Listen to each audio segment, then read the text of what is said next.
Acho que ia ser melhor perguntar no final, porque talvez você fale sobre isso, mas só para não deixar passar, se você quiser responder depois. Mas você estava falando aqui das indicações, né? Falou das dores que não tem explicação, assim, ou padrões que se repetem.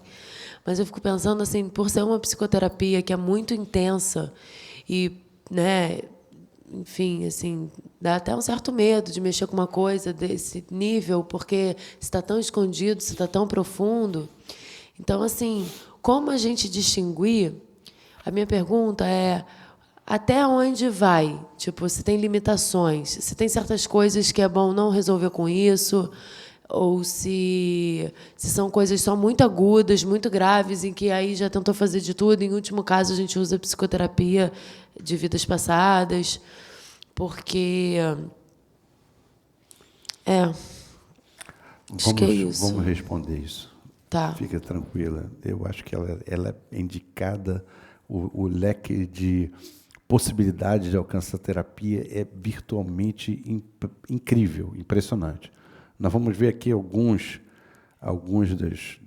das possibilidades, né? Por exemplo, né? Um ponto assim, quando essas vidas passadas vêm à tona, elas são óbvias para nós porque são histórias e a gente se identifica com aquela história, tem uma familiaridade muito grande. Então, assim, só para vocês terem uma ideia do leque de possibilidades do alcance dessa terapia, aqui são só alguns itens, né? Existem muito mais, né? Problemas mais comuns que o Roger tratou, que eu também já tratei. Insegurança e medo de abandono, relacionados com frequência a recordações de vidas passadas, onde ocorreu abandono literal quando criança, separação durante uma crise ou uma guerra, orfandade, venda como escravo, ser abandonado para morrer em épocas de fome, etc. Então, geralmente, as histórias que estão por trás da insegurança e medo de abandono são essas. Depressão e falta de energia, recordações de vidas passadas relacionadas à perda de um ente querido ou de um dos pais, luto inacabado, lembranças suicidas, desespero em consequência de guerra, massacre, deportação, etc. Geralmente está por trás dessa depressão, falta de energia. Fobias e medos irracionais. Todo tipo de trauma numa vida passada, morte pelo fogo, pela água, por sufocamento, por animais, facas, insetos, desastres naturais, etc. Então, vamos imaginar que se tivemos muitas vidas, já morri afogado, não sei quantas vezes, já morreu caindo de algum lugar, então a pessoa tem medo de altura, né? Medo de multidão, porque já foi linchado pela multidão ou esmagado pela multidão. Então, tem os mais variados tipos de fobias que tem por trás histórias de vidas passadas. E aquilo vai continuar aparecendo, vai continuar incomodando, e não tem outra ferramenta que possa alcançar, tocar aquela ferida, a não ser essa que vai realmente tocar na causa da questão. Comportamento sadomasoquista, problemas de comportamento sadomasoquista. Eu estou convencido, tem muitas perversões que as pessoas têm, sadismo, masoquismo, perversões sexuais que têm tudo a ver com vidas anteriores, obviamente. A pessoa teve associação de prazer com dor em situações assim difíceis, e aquilo ficou cristalizado e começa a invadir a vida da pessoa hoje sem ela saber bem de onde vem aquilo, né? Então, em geral, relacionados com recordações de tortura na vida passada, frequentemente com perda da consciência e muitas vezes com conotações sexuais. O sofrimento e a cólera parecem perpetuar o ódio e o desejo de vingar-se de algum modo. Então, todos esses feixes de sentimento ligados a situações terríveis que foram vividas, né, afloram. E, às vezes, uma pessoa legal, uma pessoa pacata, uma pessoa boazinha, uma pessoa não teve nenhum trauma nessa vida, mas como essa pessoa pode, de repente, aparecer com esse tipo de comportamento, esses impulsos tão terríveis, ou esse nível de perversão, a situação tão complicada, tão distoante com o que ela é hoje?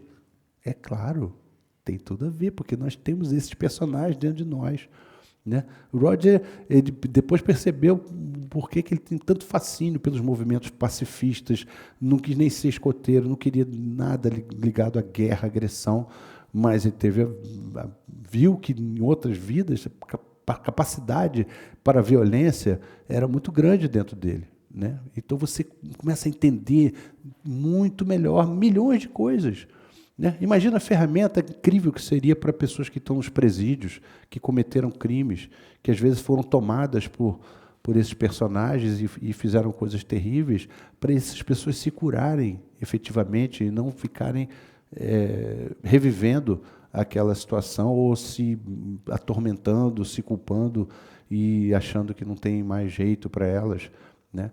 Então, imaginem o leque de possibilidades de ajuda que essa ferramenta tem, né? Culpa e complexos de mártir, em geral decorrente da lembrança de matar diretamente entes queridos numa vida passada, ou sentir-se responsável pela morte de outros, como no incêndio, por exemplo, sacrifício humano de um filho, ter ordenado a morte de outros sem necessidade, etc.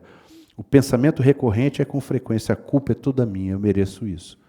A pessoa se sente culpada porque aquela culpa não é dessa vida, aquilo vem de uma vida anterior, né? Então a pessoa se boicota, ela se sabota, ela não consegue ser bem-sucedida em um monte de coisa, ela não consegue ser feliz. Às vezes tem tudo para ser feliz naquele momento, a pessoa não consegue, porque tem alguma sensação de que isso não é para mim, a minha vida não é essa, eu não mereço. Né? E tem milhões de empatações dessa vida que tem a ver com esse material. Já começaram a sentir, quando eu comecei a mexer com isso, parecia que tinha tirado uma venda dos meus olhos, e eu comecei a enxergar um monte de situações das pessoas e um monte de sintomas com um olhar novo, e que dão uma esperança de você ter como trabalhar uma determinada situação onde antes você não via muita possibilidade. Eu não tenho a menor dúvida que síndrome de pânico e vários tipos de fobias, essa ferramenta ela é muito eficaz, com certeza. Insegurança material e desordens alimentares. Desordens alimentares e insegurança material. Muitas vezes constitui repetição de lembranças de ter morrido de fome na vida passada, de colapso econômico ou de pobreza inevitável. Manifesta-se na forma de anorexia, bulimia, obesidade, né? Por exemplo, uma coisa comum, aquela pessoa que quando tem comida, a pessoa come até estourar, porque a sensação que dá que a geladeira está cheia ali, mas a criatura tem que comer até estourar. Por quê? Recordação de vidas passadas, que o sujeito não encontrava comida com facilidade. Então, se não comer agora, ele não sabe quando é que vai comer de novo. Então, quando tem comida, o cara come tudo que puder, porque está lá no meio do deserto, está lá no meio da floresta, está lá em algum lugar que está escasso o alimento, né? Então, aquele padrão tem a ver com aquele personagem de vida passada. Você tem que acordar e perceber, não. Pô, hoje eu tenho a geladeira, eu posso ir lá, a hora que eu sentir fome, eu como de novo, né? Então, observem como esses padrões podem estar fortemente presentes na nossa vida, gerando os mais variados tipos de perturbação, né, no nosso dia a dia, relacionamentos, e um monte de coisas. Acidentes, violência, brutalidade física, repetição de lembranças de antigas batalhas em vidas de guerreiros, busca não realizada de poder, amor pela aventura cerceado, comuns na adolescência, fase da vida em que, ao longo da história, muitos soldados encontraram a morte. A gente observa, uma das coisas que ele me falou, que eu me lembro, aí eu comecei a observar, se você reparar, você vê jovens, pessoas naquela idade ali de 17, 18 anos, gostam de ficar afrontando a morte, coisas arriscadas, e o cara anda de moto e vai em lugares perigosos, e o sujeito pula de asa delta e tem quase que um certo fascínio inconsciente pela morte, porque houve tempo em que eram jovens que iam para a guerra, e mais ou menos nessa idade, 17, 18 anos. Então a gente aflora aquele referencial, aquela situação que foi vivida exatamente na mesma faixa etária que o personagem viveu aquilo ali.